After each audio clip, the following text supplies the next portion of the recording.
बिस्मिल्लाहिर्रहमानिर्रहीम। अस्सलाम वालेकुम everyone, welcome to chemistry online class. आज हम देखेंगे फिजिकल केमिस्ट्री।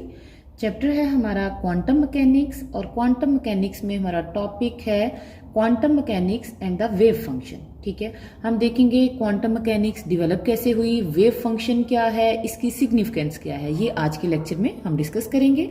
सबसे पहले हम देखते हैं कि क्वांटम मैकेनिक्स कब डेवलप हुई। क्वांटम मैकेनिक्स को अगर हम देखें तो इसको दो साइंटिस्ट ने इंडिपेंडेंटली डेवलप किया। ठीक है, इंडिपेंडेंटली मतलब उन दोनों ने कंबाइन वर्क नहीं किया, दोनों का वर्क सेपरेट था। ठीक है, कौन कौन से दो साइंटिस्ट थे? एक था हिजनबर्ग और दूसरा था श्रोडिंगर। ठीक है, इन दोनों ने इंडिपेंडेंटली काम किया। 1926 में श्रोडिंगर का काम था और 1926 में ही हिजनबर्ग का काम था। दोनों ने वर्कआउट किया इंडिपेंडेंटली और दोनों का वर्क को अगर हम देखें तो जो हिजनबर्ग की जो अप्रोच थी ये थी मैट्रिक्स मैकेनिक्स पे और जो श्रोडिंगर की अप्रोच थी ये थी जी वेव मैकेनिक्स पे। ठीक है, दोनों ने इंडिपेंडेंटली काम किया। अगर हम देखें दोनों का काम अगर हम देखें तो ये एक दूसरे से बहुत डिफरेंट है। ठीक है, दोनों का काम क्या है, एक दूसरे से डिफरेंट है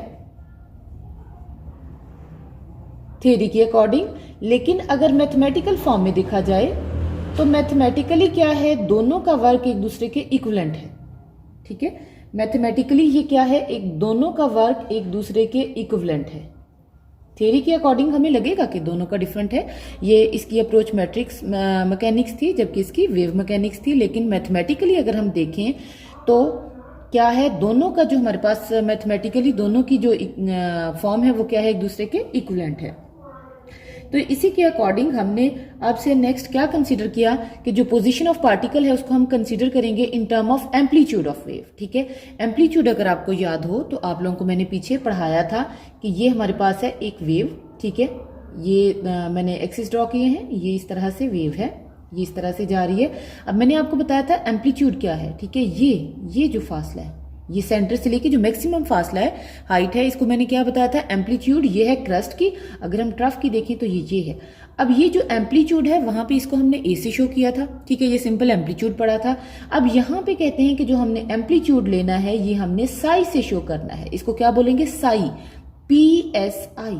ठीक है, साई इसका नाम है। ये पॉजिटिव साई होगा क्योंकि ये क्रस्ट की है और ये क्या होगा, नेगेटिव साई होगा क्योंकि ये किसकी है, ट्रफ की है वैल्यू। ठीक है, तो इसका मतलब क्या हुआ, हम किसको यूज कर रहे हैं, दोनों के अकॉर्डिंग जो हमारे पास पोजीशन है किसी भी पार्टिकल की उसको हम एम्पलीट्यूड ऑफ वेव से शो करेंगे।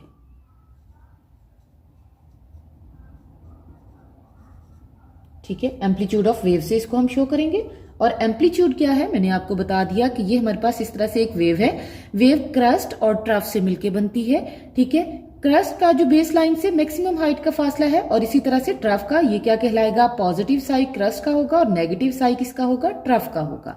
ये था जी हमारे पास इसकी, अगर हम देखें कि ये डेवलप कैसे हुई क्वांटम मैकेनिक्स। जी यहां तक क्लियर कि ये दोनों अप्रोचेस जो थी दोनों एक दूसरे से डिफरेंट थी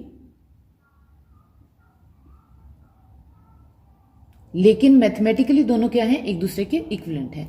अब सेकंड टाइप की तरफ हम आते हैं कि wave function. Wave function psi and significance of Sai and Sai star, इसको हमने डिस्कस करना है। सबसे पहले मैंने आपको बताया कि साई क्या है, ये एम्पलीट्यूड ऑफ वेव है। ठीक है, वेव एम्पलीट्यूड है, ये मैंने आपको इधर भी बता दिया। दूसरा इसको क्या बोलेंगे, distribution of particle in space, ये बताएगा कि पार्टिकल स्पेस में डिस्ट्रीब्यूट हुआ है। ठीक है, इसको भी कंसिडर करेगा। तीसरा है कि ये कम्प्लेक्स फंक्शन है। ठीक है, ये क्या है, कम्प्लेक्स फंक्शन है। जी अब जरा देखें, साई हमारे पास क्या है, वेव एम्पलीट्यूड है, ये मैंने बता दिया, ये वेव एम्पलीट्यूड है। ठीक है, ये क्या बताएगा, distribution of particle in space, के पार्टिकल स्पेस में इस तरह से डिस्ट्रीब्यूटेड है। ठीक है, तीसरा क्या है, ये कम्प्लेक्स फंक्शन है। ठीक है, ये क्या है, कम्प्लेक्स फंक्शन है। अब हर जो कम्प्लेक्स फंक्शन है इसका कॉन्जुगेट होता है। ठीक है, अब साई का जो कॉन्जुगेट है इसको क्या बोलेंगे, साई स्टार बोलेंगे। ये क्या कहलाएगा, कॉन्जुगेट किसका, साई का। अब ये जो दोनों वैल्यू हैं किसकी, साई की और साई स्टार की, ये दोनों इमेजिनरी हैं। ठीक है, दोनों पॉजिटिव भी हो सकती हैं, नेगेटिव भी हो सकती हैं। इन दोनों की कोई फिजिकल सिग्निफिकेंस नहीं है। किसकी, साई की सेपरेटली, साई और साई स्टार ये दोनों जब सेपरेट हैं तो इनकी नो फिजिकल सिग्निफिकेंस।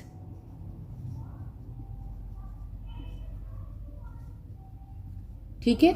सिंपली ये क्या है, ये है हमारे पास वेव एम्पलीट्यूड, ठीक है, या कम्प्लेक्स फंक्शन, और ये क्या है, उसका कांजुगेट है, स्टार को जो शो किया हमने, ठीक है। साई स्टार क्या है, कांजुगेट है किसका, इस कम्प्लेक्स वेव फंक्शन का।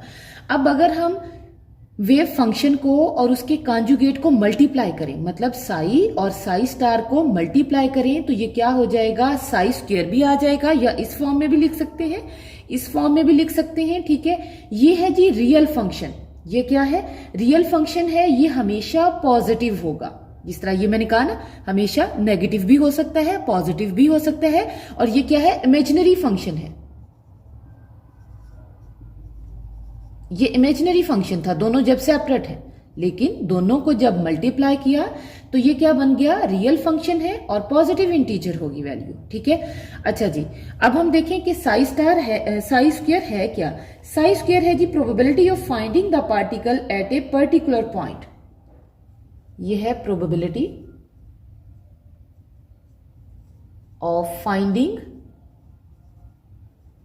The particle at particular point, एक खास पॉइंट पे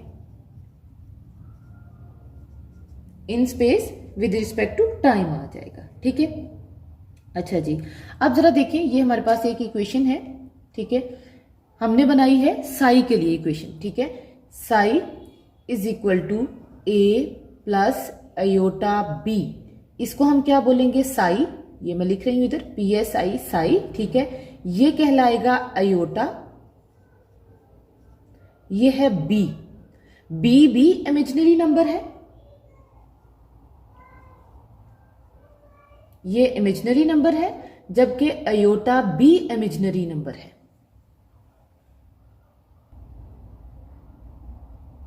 ठीक है। अयोटा भी क्या है, इमेजिनरी नंबर है। ये तो हमारे पास बन गया सिंपली क्या, साई, ठीक है। अब जब हमने इसका कॉन्जुगेट बनाना है तो इसका कॉन्जुगेट क्या होगा जी, इसको हम कहेंगे इक्वेशन 1। अब इसका कॉन्जुगेट क्या है, साई स्टार। साई स्टार किसके इक्वल होगा, ए माइनस अयोटा बी, ये पॉजिटिव था, इसका जो कॉन्जुगेट बनेगा उसमें क्या होगा, माइनस होगा, ठीक है। ये हमारे पास ये दोनों वेव फंक्शन आ गए, ठीक है। अब आपको पता है ये दोनों वेव फंक्शन क्या है, इमेजिनरी है, ठीक है, इनकी रियल वैल्यू नहीं है। अब हम क्या करेंगे, इन दोनों इक्वेशन को मल्टीप्लाई करेंगे ताकि हमारे पास क्या आ जाए, साई स्क्वायर आ जाए।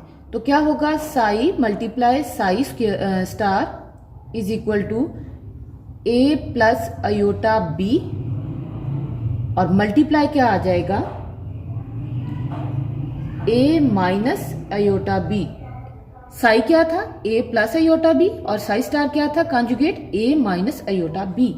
तो हमारे पास आ जाएगा ये सिंपली साई, साई स्टार, या सिंपल आप इसको साई स्क्वायर भी लिख सकते हो, इज इक्वल टू, अब आपको पता है ए मल्टीप्लाई ए क्या आ जाएगा, ए स्क्वायर। अगर आपको याद हो, आपने फॉर्मूला पढ़ा था ए प्लस बी और ए माइनस बी किसके इक्वल होते हैं जी।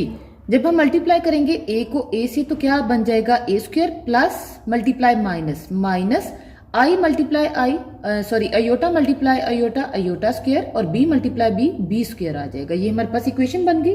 अब हम क्या करेंगे, इसमें वैल्यू पुट करेंगे। अच्छा, अयोटा की वैल्यू हमेशा होती है अंडर रूट -1, ठीक है, और अयोटा स्क्वायर की वैल्यू क्या आ जाएगी, अब -1 का स्क्वायर और ये अंडर रूट, ये कट जाएगा। अयोटा स्क्वायर की वैल्यू हमेशा होगी किसके इक्वल, -1 के इक्वल, ठीक है। ये अयोटा की वैल्यू है। अब ये वैल्यू अयोटा की -1 हम इस इक्वेशन में पुट करेंगे, इसको हम बोलेंगे इक्वेशन 3, ठीक है। इक्वेशन 3 में हम पुट करेंगे अयोटा की वैल्यू जी। अयोटा की वैल्यू क्या थी, अयोटा स्क्वायर -1, ये मैंने आपको बताया किस तरह से आएगी। अब साई और psi star is equal to A square minus ये फार्मूले वाला। अब अयोटा की वैल्यू जो के स्क्वायर की वैल्यू क्या है, -1 इंटू बी स्क्वायर, तो psi multiply psi star is equal to A square, minus और माइनस हो जाएगा प्लस बी स्क्वायर, ठीक है। अब देखिए ये रियल नंबर बन गया है। अब ये क्या बन गया है, ये रियल नंबर है, ठीक है। साई साई स्टार जो मैंने ऊपर भी बताया था, ठीक है, is equal to psi square. अब ये क्या बन गया है, रियल नंबर है, हमेशा पॉजिटिव होगा, ठीक है, और रियल फंक्शन है। ये था जी हमारे पास ये प्रोबेबिलिटी के लिए।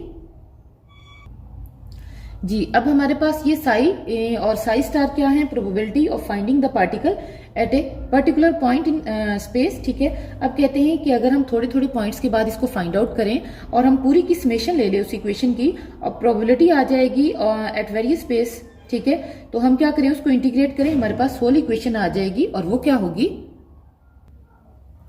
जी, अब वो होल इक्वेशन क्या आ जाएगी कि psi square D V integration. ठीक है, इसकी इंटीग्रेशन आ जाएगी। हम क्या कह रहे हैं कि हम थोड़े थोड़े वक्फे से इस तरह से इनकी वैल्यूज को फाइंड आउट करें, फाइंड आउट करने के बाद इन सबको सम अप करते हैं। ठीक है, तो ये क्या आ जाएगा, डीवी क्या है, स्मॉल वॉल्यूम है जिसमें कि हम उसको पार्टिकल को फाइंड आउट कर रहे हैं, जो भी पार्टिकल है। ठीक है, अब इसका होल का जब हम लेंगे इंटीग्रेट करेंगे इसको, तो इंटीग्रेशन होगी दो लिमिट्स के बीच में, इन्फिनिटी, माइनस इन्फिनिटी और पॉजिटिव इन्फिनिटी। ठीक है, तो ये किसके इक्वल आ जाएगा, 1 के। और अगर हम साई स्टार नहीं लिख रहे तो उस सूरत में हम क्या करेंगे, साई और साई स्टार, साई स्क्वायर अगर हम नहीं लिखना चाहते तो हम क्या करेंगे, साई साई स्टार, इसकी इंटीग्रेशन दो लिमिट्स के बीच में माइनस इन्फिनिटी और positive infinity into D V किसके इक्वल आ जाएगा, 1 के। ठीक है, अब कहते हैं ये जो वेव फंक्शन, ये जो इक्वेशन है, इक्वेशन इसको हम बोलेंगे 4। ठीक है, ये इक्वेशन 4 कहलाती है नॉर्मलाइज्ड इक्वेशन। ये क्या कहलाएगी, नॉर्मलाइज्ड इक्वेशन कहलाएगी। ठीक है, ये उसका नॉर्मलाइज्ड सॉल्यूशन है। अब कहते हैं साई का सारे सॉल्यूशन एक्सेप्टेबल नहीं है, सिर्फ वो सॉल्यूशन एक्सेप्टेबल हैं जिसमें एक प्रॉपर कांस्टेंट के साथ फंक्शन को मल्टीप्लाई किया जाता है। अब कहते हैं कि अगर हमारे पास साई स्क्वायर डी वी जो है ये n के इक्वल हो, 1 के इक्वल ना हो, ये किसके इक्वल हो, n के इक्वल हो। ठीक है, बल्कि इसको हम साई स्क्वायर की बजाय साई और साई स्टार कर देते हैं, साई स्टार इस इक्वेशन में psi psi star D V is equal to 1 की बजाय क्या हो, n हो। तो उस सूरत में हम क्या करेंगे, अब हम इस इक्वेशन को इस तरह से 1 के इक्वल करेंगे, इसको इस साइड पे ले आएंगे, तो ये n आपको पता है इधर इधर आके क्या हो जाएगा, डिवाइडेड में आएगा। ठीक है, इधर इस तरह से ये क्रॉस मल्टीप्लाई होके नीचे आएगा। ठीक, अब ये क्या बन जाएगा, इज इक्वल टू n। ठीक है, जो नई इक्वेशन हमारे पास बनेगी वो क्या होगी, psi psi star D V into 1 over n और इसकी इंटीग्रेशन। ठीक है, ये किसके इक्वल आ जाएगी, 1 के। अब ये n हम इधर बाहर निकाल लेंगे, इसकी इंटीग्रेशन नहीं आनी, 1 over n integration psi into psi star D V is equal to 1 के। डी वी क्या है, स्मॉल वॉल्यूम चेंज है। अब आपको मैंने पिछले लेक्चर में भी बताया था कि n या कोई भी चीज, ठीक है, ये जो सिंगल वैल्यू है ये किसके इक्वल होती है, n का अंडर रूट मल्टीप्लाई n का अंडर रूट। ठीक, तो ये मतलब क्या है, n is equal to n square, इस तरह से। ठीक, यही n के इक्वल होगा, ये इस तरह से कैंसिल आउट हो जाएगा। अब हमने क्या करना है, हमें चाहिए ये वाली वैल्यू। ठीक है, इसको हम इस फॉर्म में लिख सकते हैं कि n is equal to n 1/2 multiply n 1/2। तो जहां पे n है वहां पे ये वैल्यू आ जाएगी। ठीक है, तो क्या आ जाएगी, 1 ओवर n 1/2। ठीक है, multiply n 1/2 into psi psi star D V is equal to 1। ठीक है, ये इक्वेशन आ गई जी, ये हमारे पास इक्वेशन आ गई। अब एक दफा साई के साथ n 1/2 आएगा, एक दफा साई स्टार के साथ आ जाएगा, क्योंकि 2n है ना, तो हमारे पास इक्वेशन आ जाएगी, इंटीग्रेशन ब्रैकेट में आ जाएगा 1 ओवर n 1/2 साई। ठीक है, दूसरी दफा 1 ओवर n 1/2, अब ये वाला हमने n लिया, ये वाला। ठीक है, अब इसके साथ क्या आ जाएगा, psi star into D V is equal to 1। ठीक है, अच्छा जी, अब ये जो n 1/2 फैक्टर है, ये जो हमने इंट्रोड्यूस करवाया है n 1/2, इसको हम बोलते हैं नॉर्मलाइजेशन कांस्टेंट। इसको क्या बोलते हैं, नॉर्मलाइजेशन कांस्टेंट।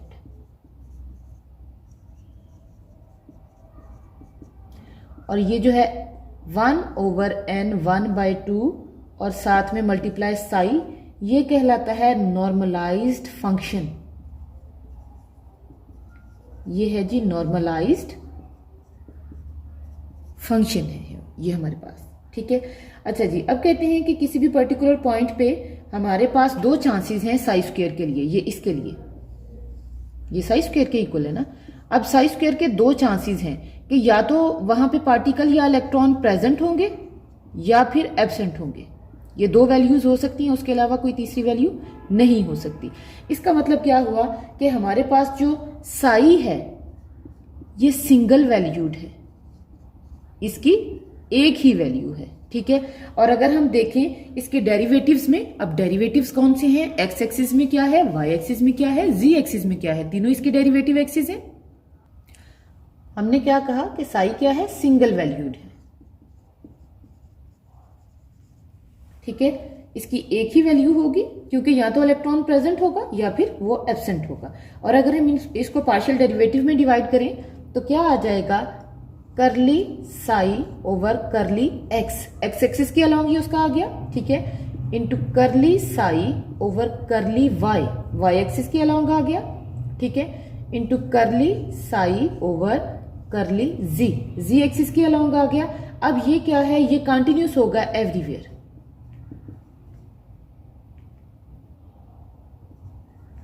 ठीक है। अब इसका मतलब क्या हुआ कि साई सिंगल वैल्यूड होगा और कंटिन्यूस होगा एवरीवेयर, ठीक है। ये थे जी हमारे पास इसकी सिग्निफिकेंस के अकॉर्डिंग अगर हम देखें, हमारे पास साई स्क्वायर की वैल्यू अगर होगी हाई, ये सिग्निफिकेंस में है, तो इसका मतलब इलेक्ट्रॉन के पाए जाने के चांसेस होंगे हाई, इलेक्ट्रॉन डेंसिटी हाई होगी, इलेक्ट्रॉन के पाए जाने के चांसेस क्या होंगे, हाई होंगे, ठीक है। और अगर साई स्क्वायर की वैल्यू है लो, तो इसका मतलब क्या है कि इलेक्ट्रॉन के पाए जाने के चांसेस क्या होंगे, लो होंगे, ठीक है। इसी के साथ आज का लेक्चर खत्म हुआ। अगर आपको लेक्चर अच्छा लगा हो तो इसे लाइक जरूर कीजिएगा। अपना बहुत सारा ख्याल रखिएगा। अल्लाह हाफिज।